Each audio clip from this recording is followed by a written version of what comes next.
Hello and welcome to Learn Economics. Today's topic is Importance of the Time Element in the Determination of Value, अर्थात मूल्य निर्धारण में समय तत्व का महत्व।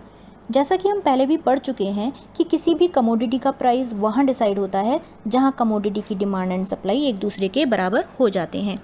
किसी भी कमोडिटी के प्राइस पर डिमांड का ज़्यादा असर होगा या सप्लाई का, ये इस बात पर डिपेंड करेगा कि प्राइस डिटर्मिनेशन के लिए टाइम कितना मिल रहा है। According to professor Marshall, time जितना कम होगा प्राइस पर डिमांड का इफेक्ट ज़्यादा होगा। सिमिलरली टाइम जितना ज़्यादा होगा प्राइस पर सप्लाई का इफेक्ट ज़्यादा होगा। प्रोफेसर मार्शल ने टाइम एलिमेंट को 4 पार्ट्स में डिवाइड किया है: very short period, long period and very long period. Very short period it means ये वो टाइम पीरियड है जिसमें किसी भी कमोडिटी की सप्लाई को उसके करंट स्टॉक से अधिक नहीं बढ़ाया जा सकता। फर्म के पास इतना टाइम ही नहीं होता कि वह अपने स्टॉक को बढ़ा सके, क्योंकि वेरी शॉर्ट पीरियड में सप्लाई लिमिटेड होती है।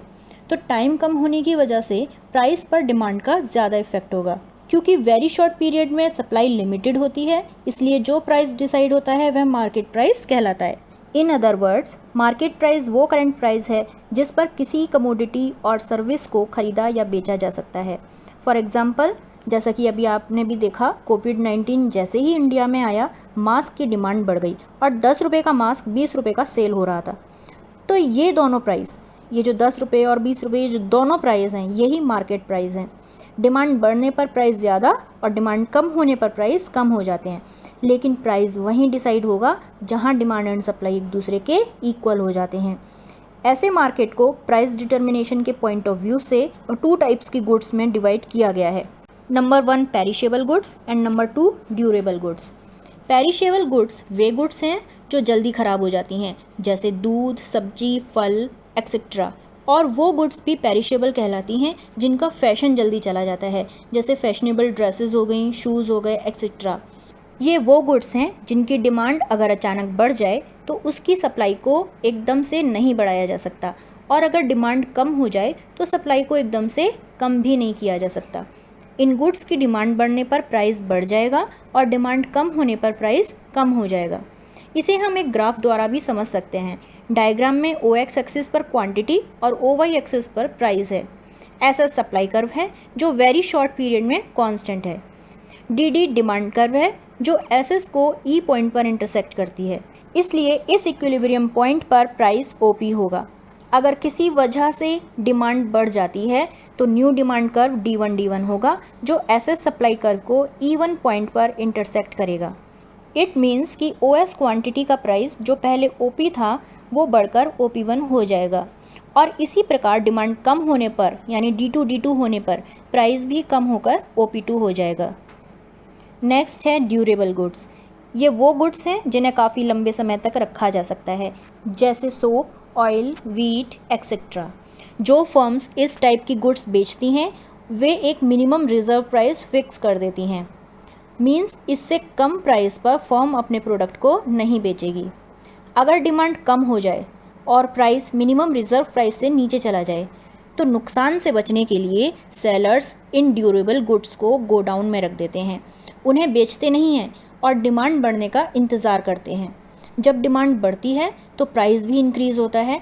वेरी शॉर्ट पीरियड में ड्यूरेबल गुड्स की सप्लाई को उतना ही बढ़ाया जा सकता है जितना गोडाउन में स्टॉक है। इससे ज़्यादा सप्लाई बढ़ाने के लिए ज़्यादा टाइम की ज़रूरत होगी। ड्यूरेबल गुड्स का प्राइस भी वहीं फिक्स होगा जहां डिमांड एंड सप्लाई एक दूसरे के बराबर होंगे। डायग्राम में SS सप्लाई कर्व है जो अपवर्ड स्लोपिंग है।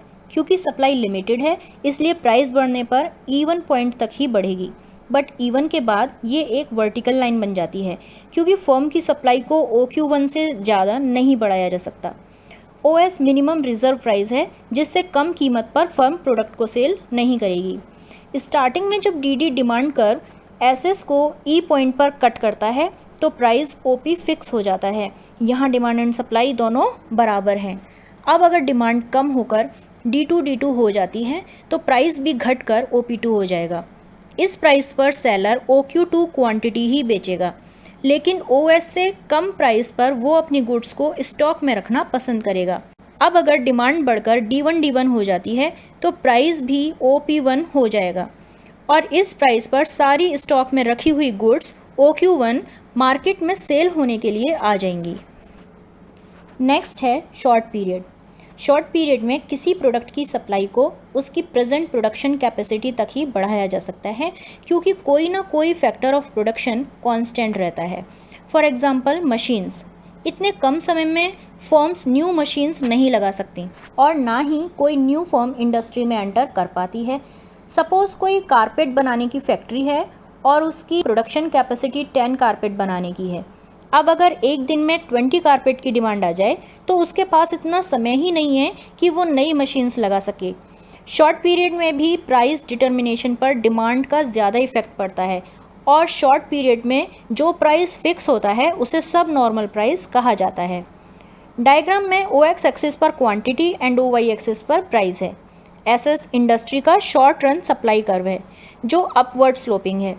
DD डिमांड कर्व है जो SS को E पॉइंट पर कट करता है, जहां OP इक्विलिब्रियम प्राइस है और OQ इक्विलिब्रियम क्वांटिटी।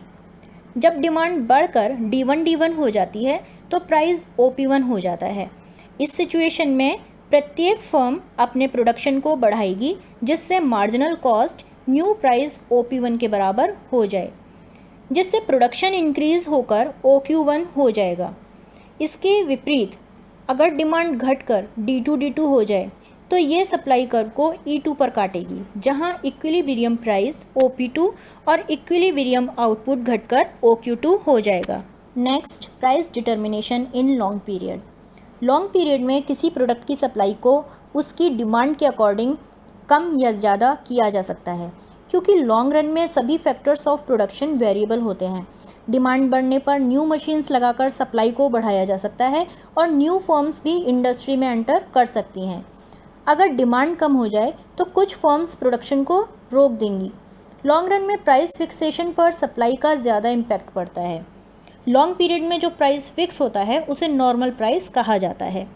डायग्राम में OX एक्सिस पर क्वांटिटी और OY एक्सिस पर प्राइस है। इंडस्ट्री का डिमांड कर्व DD और लॉन्ग रन सप्लाई कर्व एक दूसरे को E पॉइंट पर कट कर रहे हैं, इसलिए OP प्राइस फिक्स हो जाएगा, क्योंकि E पॉइंट पर डिमांड एंड सप्लाई एक दूसरे के बराबर हैं।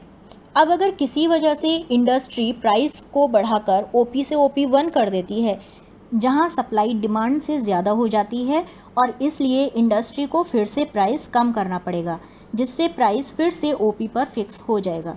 अब अगर प्राइस कम होकर OP2 हो जाए तो डिमांड सप्लाई से ज़्यादा हो जाएगी और प्राइस बढ़कर OP हो जाएगा, क्योंकि डिमांड सप्लाई से ज़्यादा होने पर प्राइस बढ़ता है, इसलिए प्राइस OP पर फिक्स हो जाएगा। यही नॉर्मल प्राइस है। यहाँ एक ध्यान देने वाली बात यह है कि लॉन्ग रन में सप्लाई कर्व हमेशा अपवर्ड स्लोपिंग नहीं होता, इसका स्लोप रिटर्न टू स्केल पर डिपेंड करता है। नेक्स्ट है price determination in very long period. Very long period में डिमांड एंड सप्लाई दोनों में ही बेसिक चेंजेस किए जा सकते हैं, जैसे size of population, interest and habits of people. इन सभी की वजह से डिमांड पर इफ़ेक्ट पड़ता है और new techniques of production and new inventions का इफ़ेक्ट सप्लाई पर पड़ता है। इसमें जो प्राइस फिक्स होता है उसे सेक्युलर प्राइस कहते हैं। इस टाइम पीरियड में ट्रेड साइकिल्स आते रहते हैं। Now is time to close, and we hope that today's session have clear how prices are determined with respect to time. Thank you for staying with us, and don't forget to subscribe the channel to get notifications of our next video.